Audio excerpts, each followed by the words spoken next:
When you need mealtime inspiration, it's worth shopping Kroger, where you'll find over 30,000 mouth-watering choices that excite your inner foodie. And no matter what tasty choice you make, you'll enjoy our everyday low prices, plus extra ways to save, like digital coupons worth over $600 each week. You can also save up to $1 off per gallon at the pump with fuel points. More savings and more inspiring flavors make shopping Kroger worth it every time. Kroger, fresh for everyone. Fuel restrictions apply.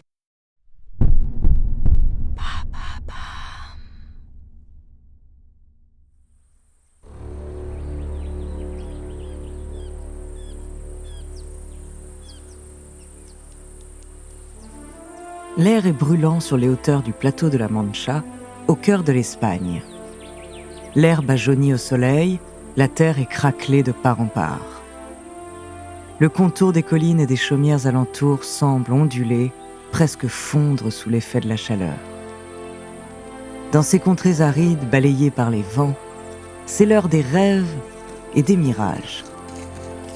Monté sur son maigre cheval, un homme parcourt les environs. Une lance dans une main, un bouclier de bois dans l'autre et une armure rouillée à la poitrine, il est le vaillant protecteur de ces terres désertiques. Son visage est marqué par les années, mais sa démarche est fière. Une barbe grise lui mange les joues, mais ses yeux pétillent d'une audace enfantine. Derrière lui, son écuyer, un paysan rondelet juché sur une bourrique, tente de suivre son rythme.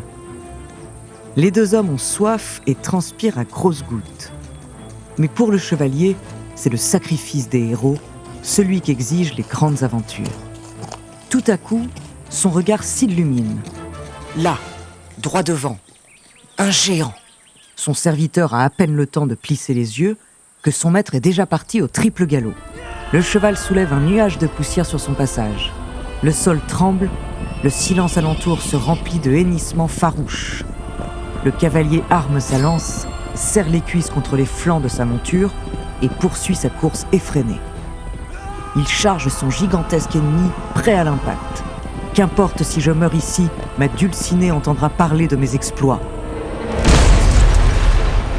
Dans un fracas de bois et de métal, son arme pénètre la défense adverse, mais la violence du choc le projette sur le sol et il perd connaissance. L'instant d'après, le vieil homme en armure ouvre les yeux. Sur un fond de ciel bleu se dessinent les pales d'un moulin à vent. Et coupé, s'exclame soudain Terry Gilliam pendant que l'équipe du film prépare déjà la prochaine scène. Mais en octobre 2000, le célèbre réalisateur ignore encore totalement que ce tournage sera de loin le plus difficile de sa carrière, voire même de toute l'histoire du cinéma.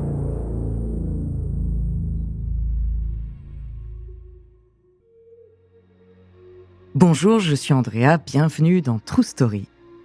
Aujourd'hui, je vais vous parler d'un film déjà culte avant même d'être tourné. Pendant 2 décennies, Terry Gilliam, son réalisateur, s'est acharné à le produire. Mais les problèmes n'ont pas arrêté de s'accumuler, année après année, au point de donner naissance à une légende urbaine. Ce film a acquis la réputation de projet impossible, voire maudit. Son nom, L'homme qui tua Don Quichotte. Des premières ébauches de scénario à sa sortie en salle, découvrez sa True Story.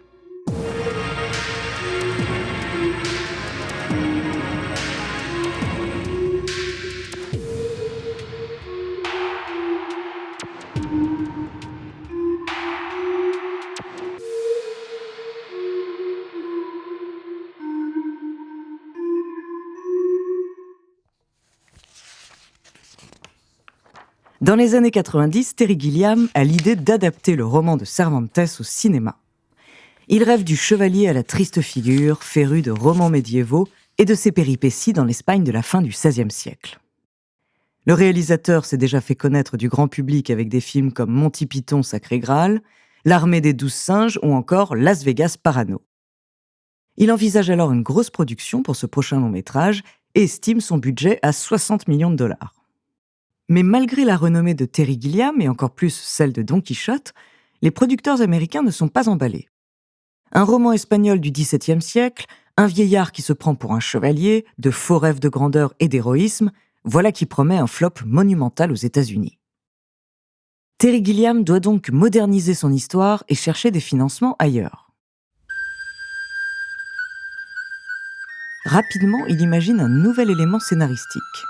Et si un personnage de notre époque moderne se retrouvait plongé dans l'univers médiéval renaissant de Cervantes, comme le film Les Visiteurs, mais dans l'autre sens.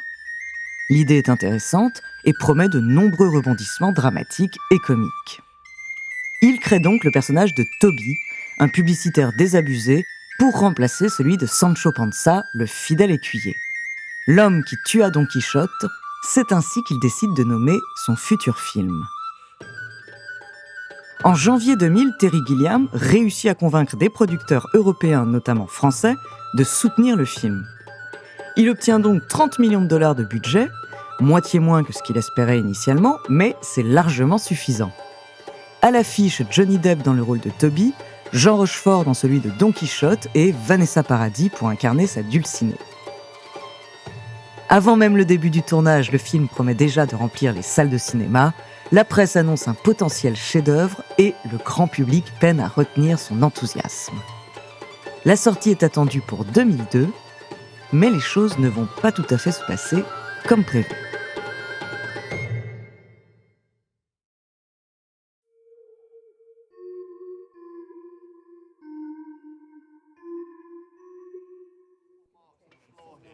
Le tournage commence en octobre 2000 près d'une base militaire au nord de Madrid.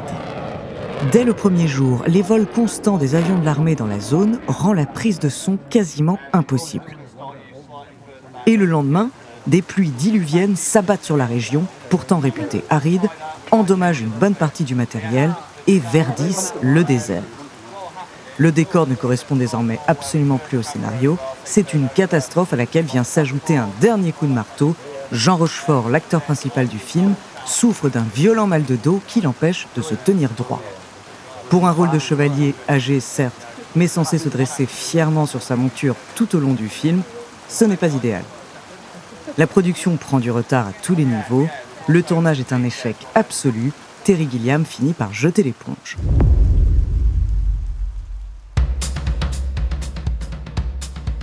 Les années passent et le réalisateur travaille sur d'autres longs métrages. Mais l'histoire de Don Quichotte le hante. À chaque nouveau projet, il repense à ce film qu'il n'a pas réussi à finir et qui pourtant était peut-être l'un de ses plus personnels. D'autant qu'un mythe commence à prendre parmi les cinéphiles, comme le Dune de Jodorowsky, L'homme qui tua Don Quichotte est un film maudit qui ne verra sûrement jamais le jour. Pour Terry Gilliam, il est hors de question de donner raison aux critiques en abandonnant l'idée. Il insuffle encore davantage son histoire et ses mésaventures personnelles dans le scénario. Il refaçonne le personnage de Toby à son image, un réalisateur frustré et nostalgique de ses premiers moments de passion pour le cinéma. En 2010, Terry Gilliam trouve de nouveaux producteurs pour le soutenir et obtient 20 millions de dollars. Le casting est tout aussi reluisant puisque Robert Duvall accepte de tenir le rôle de Don Quichotte et Ewan McGregor celui de Toby. Mais une fois encore, le sort s'acharne, le film perd ses financements et le tournage tombe à l'eau. Nombreux sont ceux qui comparent désormais le célèbre réalisateur au chevalier espagnol. L'un se bat avec ses producteurs, comme l'autre affronte des moulins à vent. La réputation de Terry Gilliam en prend un coup. Rêveur et idéaliste, il commence à douter. Les critiques ont peut-être raison, et si L'homme qui tua Don Quichotte était vraiment un film impossible. Mais cette prétendue malédiction s'accompagne d'un engouement toujours plus grand de la part du public. S'il sort un jour, tout le monde est persuadé que ce film sera un film culte. Les années qui suivent confirment les précédentes. John Hurt, Jack O'Connell, Michael Palin, de nombreux acteurs célèbres sont pressentis pour jouer dans le film, mais les producteurs fuient les uns après les autres. Entre 2008 et 2016, il réécrit 15 fois son scénario en vain, jusqu'à ce qu'enfin, en 2017, un nouveau tournage puisse commencer sur la base de financements stables.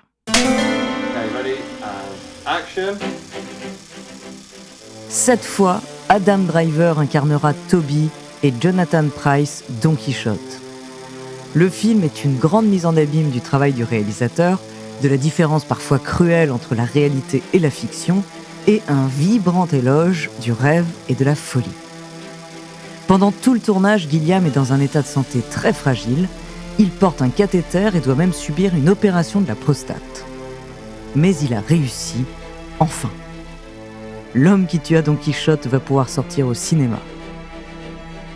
À moins qu'un certain Paolo Branco, ex-producteur du film avec qui il s'était violemment disputé, n'en décide autrement.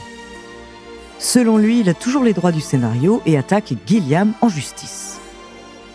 Pour le réalisateur, c'est une ultime épreuve que les dieux du 7e art dressent en travers de sa route, mais cette fois, il ne doute plus et il se lance dans une bataille juridique acharnée dont il ressort victorieux.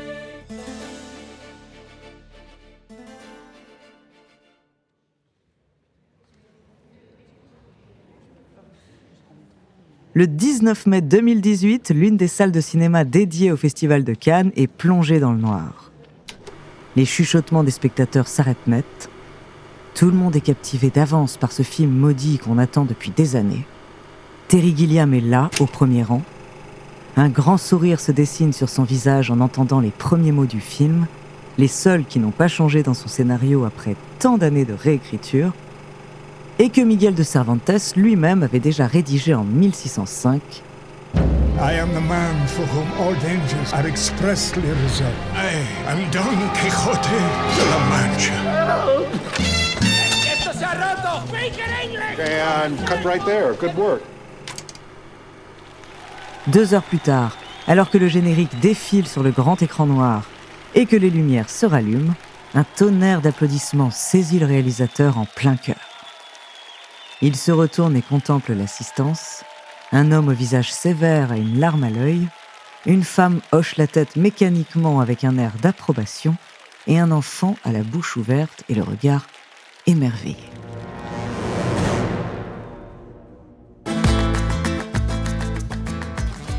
Le personnage de Don Quichotte aimait tellement les livres qu'il a fait de ses propres fantasmes son terrain d'aventure. Pour Terry Gilliam, c'est le cinéma.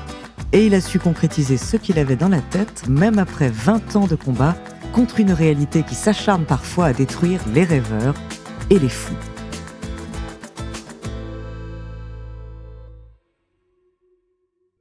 Merci d'avoir écouté cet épisode de True Story. Dans le prochain épisode, je vous parlerai d'une sublime actrice de la première moitié du XXe siècle, qui s'avère aussi être l'inventrice d'une technologie dont on se sert tous les jours.